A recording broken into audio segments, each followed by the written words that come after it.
Hello, Friar Nation. I'm here from the Providence Friarcast with the latest quick hits after the Georgetown impressive victory yesterday.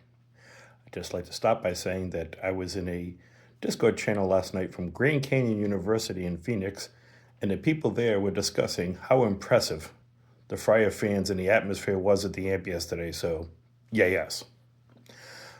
Quick few thoughts here. First is Kim English. Kim has gotten some very valid criticism over some of the things he's done this year, but he's also been the subject, in my opinion, of some very unfair attacks. And if people are going to do that, then they should make sure that they give him full credit for what he did yesterday. After a struggling start, he gathered the team together, and quite frankly, he outcoached Ed Cooley for the rest of the game.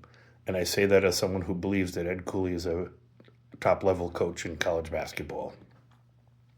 The other thing he's done very well is he's adjusted the style of the team after that Marquette embarrassing loss to fit more to his personnel. And you see a lot more driving, a lot more utilizing the mid-range game. And, we've been competitive offensively in every game since then. I think that, it's not easy to go away from what you truly believe in, and he deserves a lot of credit for being willing and able to do that.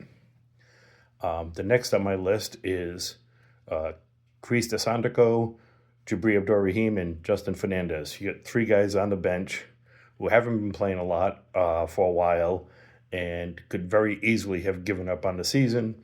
But you can see they've worked hard, they've kept themselves in the game, and they've been ready.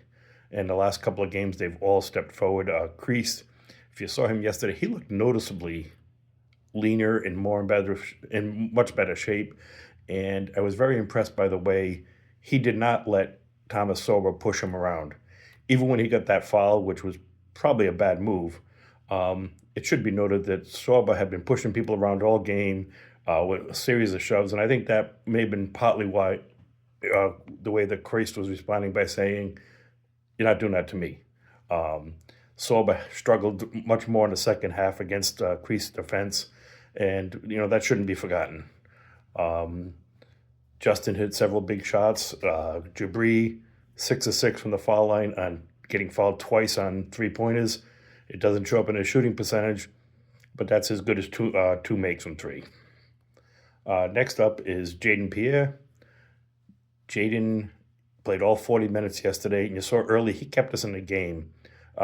He missed terribly on his first shot from three. It was hit the side of the rim underneath the basket, terrible shot. But he didn't let that affect him. And quite frankly, the best part was he went and adjusted his game by going to his mid-range game. He had a couple of those moves where he drove, stopped, spun around, hit, I think, 12 points, 6 shots from that, say, 10 to 12-foot range. And what it did is not only did it help us with the points, it forced their defense to collapse a little. You saw when Wesley Cadet came in, hit a three-pointer. Other guys, Justin Fernandez hit a three. Part of it was their defense was collapsing, worrying about Jaden taking to the basket. In the second half, he only scored 2 points, but a lot of that was because he looked gassed, quite frankly, watching him during the game. And it seemed like he was trying to take rest on offense so that he could still match up with guys who weren't going to push him around defensively and not let them take advantage of him. He had a great block on Jaden Epps when he stayed with him to the lane, jumped and just hung up in the air longer than Epps could do, and then swatted the shot down. Very impressive performance by Jaden, and it was a real team effort the way he was willing to sacrifice his offense to keep us in the game defensively and allow other guys who were willing and able to step up on the offensive end of the court. Last but not least, and I know you guys hear it all the time, but I said on Twitter, Corey Floyd has been the best Friar player in 2025, and I think he showed that again yesterday. He had 11 points, 5 assists, 4 rebounds, 2 blocks, but more importantly, it was the things that don't always show up in the score. Whether he was on Jaden Epps for a while, he had Malik Mack a few times, whoever he was gotten, he took out of the game.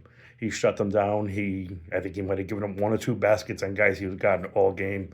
Very, very impressive effort. Really, even Ed Cooley said that, he got the offensive rebound late when they had cut it to 3, had a chance, got the offensive rebound, kicked it out to Jabri, got a three-pointer. Another great pass he made to Jaden Pierre cutting down the sides for a reverse layup. And again, that was because Georgetown was worried about our mid-range game. It really opened up things a lot.